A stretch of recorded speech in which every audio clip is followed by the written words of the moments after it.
E agora, você acompanha pela Rádio Rio de Janeiro o programa Estudo das Obras de André Luiz. Vamos refletir sobre o livro Mecanismos da Mediunidade. Produção e apresentação, Deusa Nogueira. Amigos ouvintes da Rádio Rio de Janeiro, dando continuidade ao estudo da obra Mecanismos da Mediunidade, hoje iniciaremos o capítulo 18, cujo título é Efeitos Intelectuais. E a gente já começa a ver os dois grandes grupos de mediunidade, de fenômeno mediúnico, que Kardec traz na sua classificação no Livro dos Médiuns. Os fenômenos de efeitos físicos e os fenômenos de efeitos intelectuais. E ele vai trazer, nas ocorrências cotidianas, é o primeiro subtítulo que ele traz para a nossa meditação. No estudo da mediunidade de efeitos intelectuais, diz André, podemos invocar as ocorrências cotidianas para ilustrar a nossa conceituação de maneira simples. Então ele vai ver aqui a questão do dia a dia, que é interessante, né, meus amigos? Quando a gente fala em mediunidade, a gente pensa logo em centro. E a gente descarta aquelas situações do nosso dia a dia que são ocorrências mediúnicas e que muitas vezes passam de forma ignorada. E por passarem de forma ignorada, a gente não classifica, a gente não presta atenção, a gente não toma os cuidados, a gente não tem a vigilância necessária e as coisas acabam ocorrendo assim, de qualquer maneira.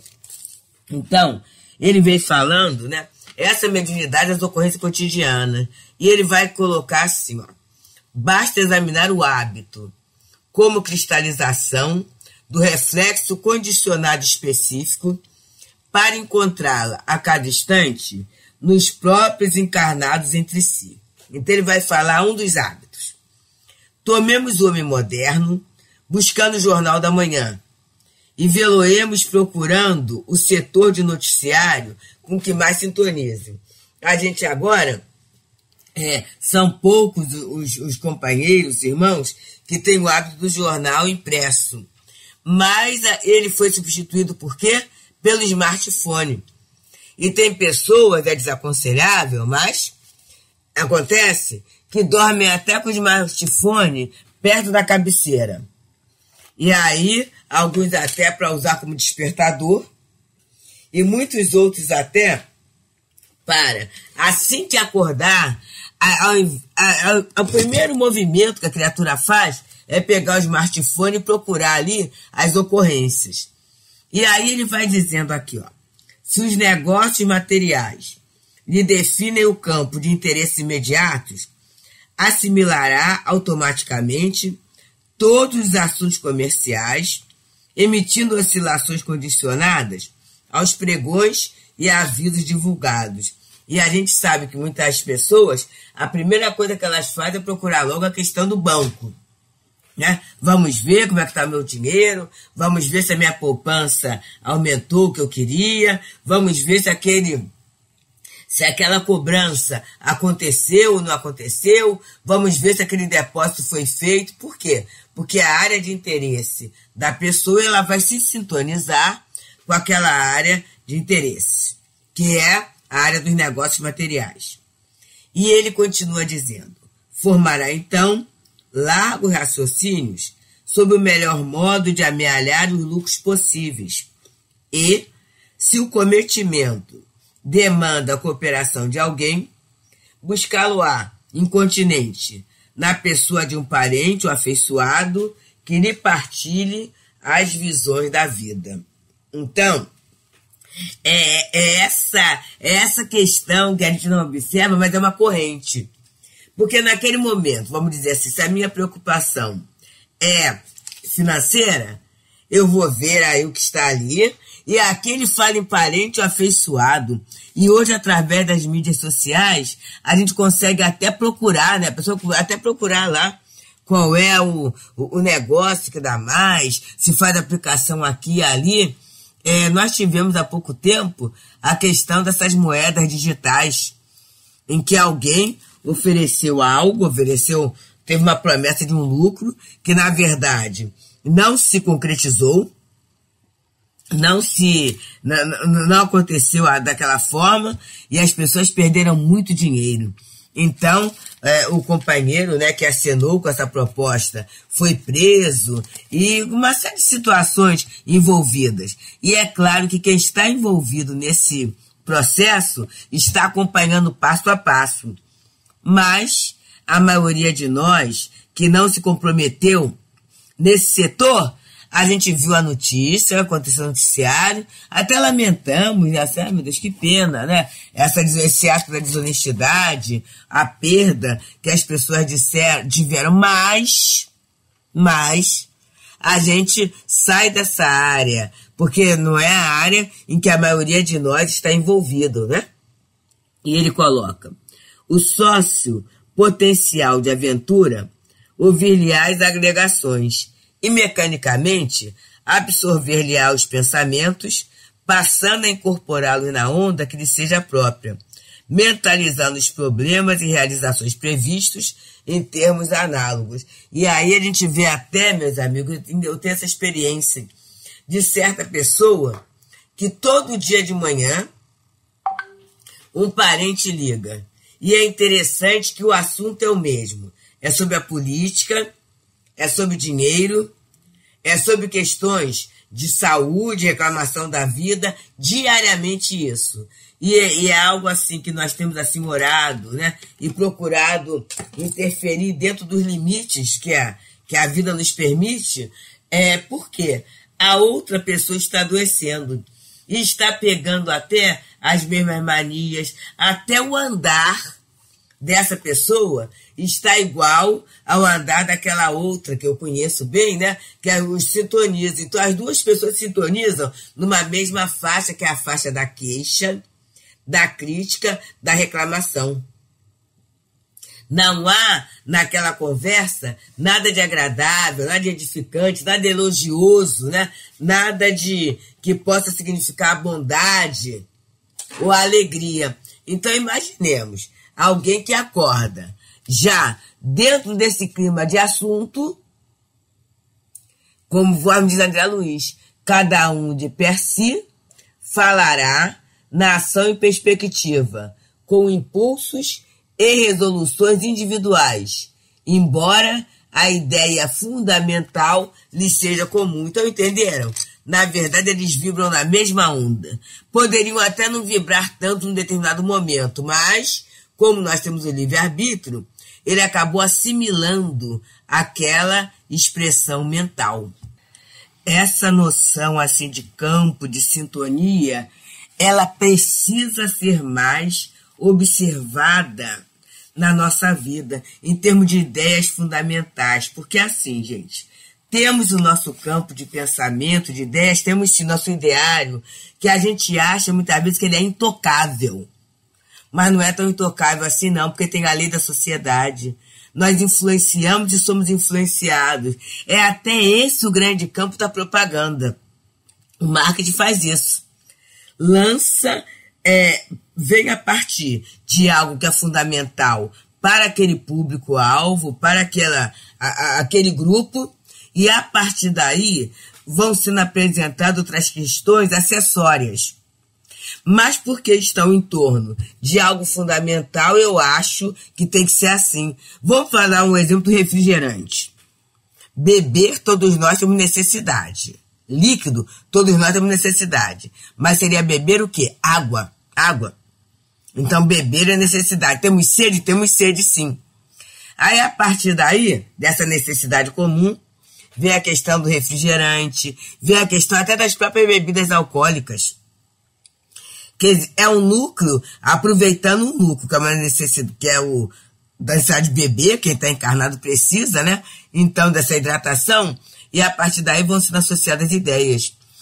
Essas ideias associadas a um prazer, a algo além, chegando a um ponto que Agora eu acho que até pela própria esclarecimento, né, pela própria informação que vai chegando, é menos. Mas houve um momento, houve uma geração, na década de 60, 70, em que havia crianças que acordavam já tomando refrigerante. Então imagina como é que vai ficando esse paladar, né? Então é sempre a partir de algo que eu conheço, de algo que é necessário, que é essencial, e ali é feito, é colocado toda uma ideia, que pode ser assimilado ou não. Mas depois que eu acho que aquela é a minha ideia mesmo, que aquilo ali, naquele foco, eu assimilo com muito mais facilidade que possa vir, vamos dizer assim, a cavaleiro, né, na carona daquela primeira ideia. Então é muito cuidado, meus amigos, é muita vigilância, é muita atenção. E é isso que André Luiz vem falando e que a gente às vezes nem percebe. Vocês querem ver? Está começando a passar uma ideia de que aula assistida através da tela cansa. Isso eu falei assim em alguns movimentos alguns centros do meio espírita. Por quê? Porque alguns de nós, né, não podendo abrir nossas casas para o estudo presencial, a gente manteve o estudo de forma virtual. E quase sempre o tempo da aula é 1 hora, 1h30, né? 1h30 de aula, tudo isso, né? Que tem ali. E aí algumas pessoas começaram a lançar essa ideia. Mas assistir a aula através da tela desgasta muito. E aí a gente vem na contra-argumentação, olha só. Engraçado que assistir aula através da tela desgasta muito. Mas se vê filmes, é através da tela. Se fica em redes sociais, muito mais do que 1h30. E a gente faz tanta coisa usando a tela e não desgasta. Então, por que eu estudo? Por que o contato com Jesus, por que o contato com a ideia renovadora haverá de me desgastar? Percebemos, gente? Porque fala até na TV, né? Que você não fique muito tempo na tela, que pode tirar o sono. Mas porque só naquele estudo, e quase sempre o estudo, gente, é 1 ou 2 vezes por semana. Quase sempre os nossos estudos que fazemos são conversas com a possibilidade do bate-papo, né? Através das plataformas. Então, acabam várias pessoas falando, muitas vezes com o uso de vídeo, com o uso de mídia, quer dizer, com tudo que vai, assim, desestabilizando. Estou o tempo todo olhando para alguém. Inclusive, se recomenda que no estudo a criatura esteja com seu livro, e no seu livro ela pode fazer anotações no próprio livro, num caderno perto, quer dizer, é um trabalho dinâmico. Mas olha, e aí claramente, gente, um pensamento de desistência, um pensamento trevoso sendo colocado em cima de uma verdade. A tela, o uso demasiado da tela causa estresse. Mas por que só está sendo veiculado isso para o estudo da doutrina espírita? Então que a gente tenha cuidado e analise bem, meus amigos. E é por isso que nesse momento estamos nós aqui, através das ondas fraternas da Rádio de Janeiro, nesse momento de estudo da obra Mecanismos da Mediunidade. Estamos estudando, nesse momento, o capítulo 17, cujo título é Efeitos Intelectuais, e André Luiz vem estudando, vem trazendo as questões das ocorrências cotidianas. E ele continua falando assim. Ele estava trazendo o exemplo do jornal. É que a gente foi trazendo outras ideias. Mas ele fala do exemplo do jornal. A criatura acorda. Ela tem o hábito de ler o jornal diariamente de manhã. E ela procura logo o assunto que a interessa. Se ela é ligada à área da economia, se o centro de interesse são as questões financeiras, né? Ela vai e ela assimila aquela ideia. E vai procurar. E vai raciocinar. E vai procurar um sócio, né? Alguém que pense igual para trocar ideias.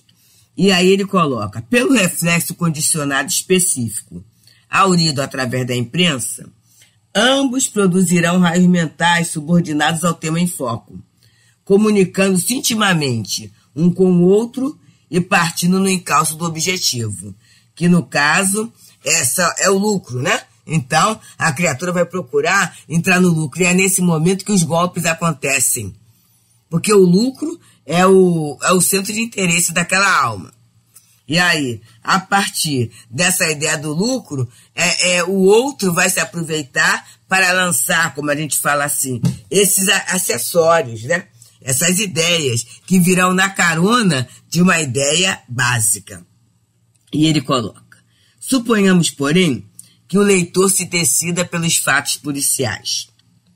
Avidamente procurará os sucessos mais lamentáveis e, finda a voluptuosa seleção dos crimes ou desastres apresentados, escolherá o mais impressionante aos próprios olhos, para nele concentrar a atenção.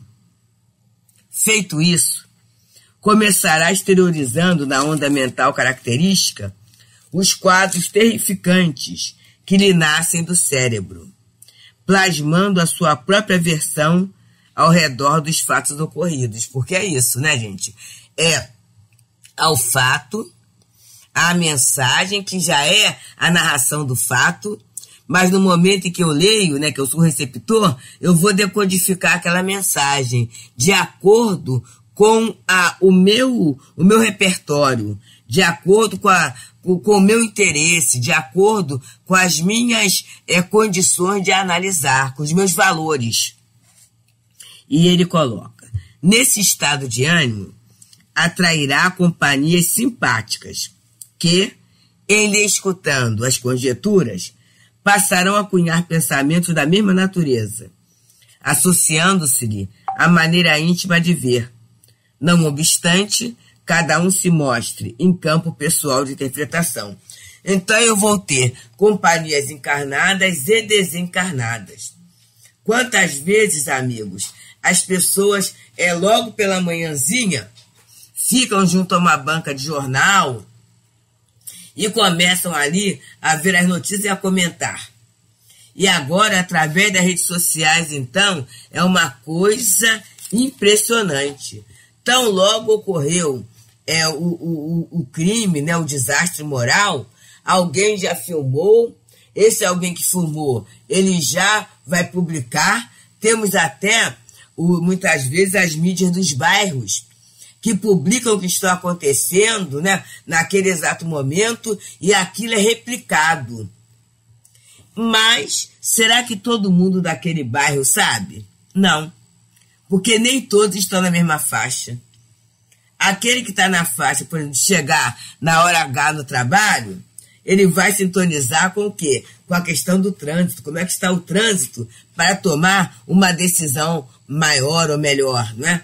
Aquele que está sintonizado na faixa do tempo, do clima, ele vai saber como estará o clima naquele dia para escolher o vestuário mais adequado, para ver que providências vai tomar.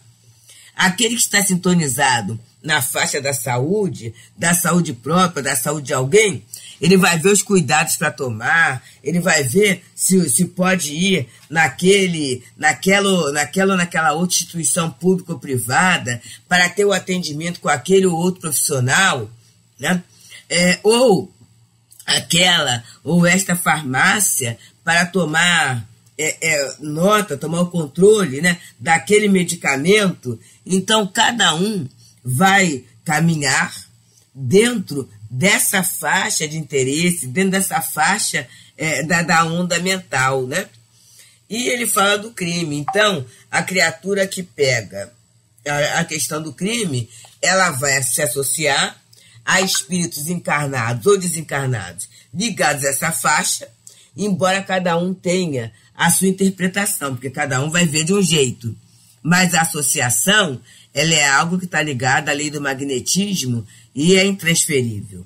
E aí ele coloca: daí a instantes, se as formas pensamentos fossem visíveis ao olhar humano, os comentaristas contemplariam no próprio agrupamento o fluxo tóxico das imagens deploráveis em torno da tragédia, nos quais espíritos encarnados, em desvario, pelas ideias doentes que permutam entre si, se antecipam às manifestações da justiça humana, efetuando atos de extrema ferocidade, em canibalismo franco, atacado de loucura coletiva, para mais tarde responderem às silenciosas arguições da lei divina, cada qual na medida da colaboração própria, no que se refere à extensão do mal.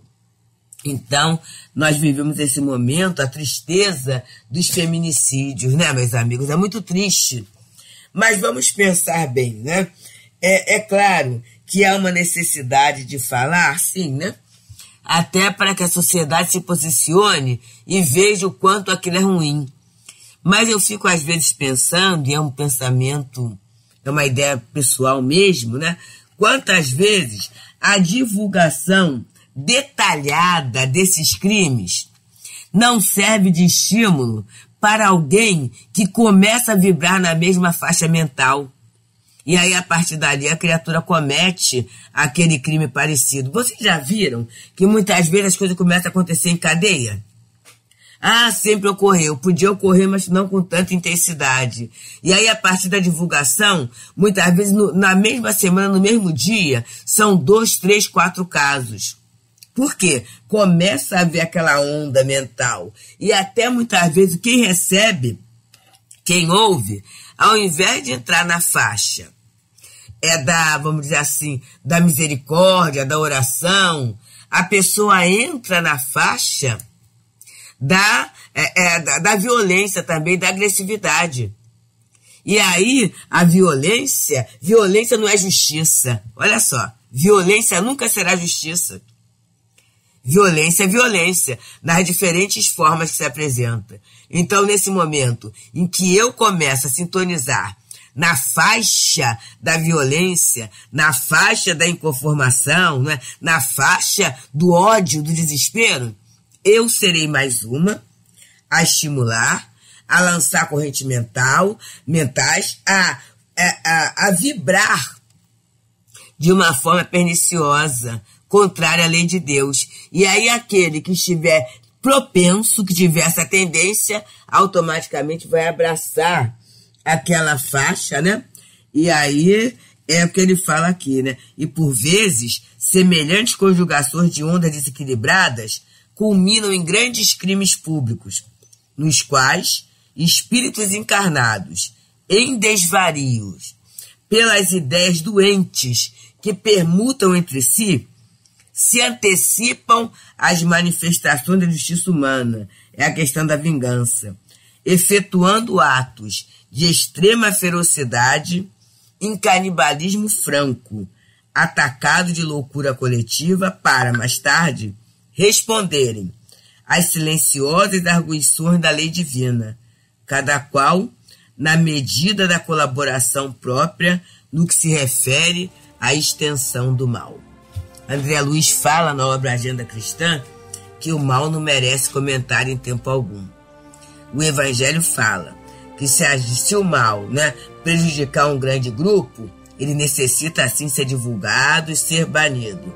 Mas se for no sentido de desmerecer o outro, né, de colocar o outro numa posição difícil, que o silêncio será melhor. Então que no dia de hoje a gente possa pensar, não é, quais são as correntes mentais que eu estou exteriorizando. E a quem eu estou ajudando? Eu estou ajudando na extensão do mal ou estou ajudando na propagação do bem ao meu redor? Meditemos sobre isso, meus amigos. Muita paz. A Rádio Rio de Janeiro apresentou o programa Estudo das Obras de André Luiz. Produção e apresentação, Deusa Nogueira.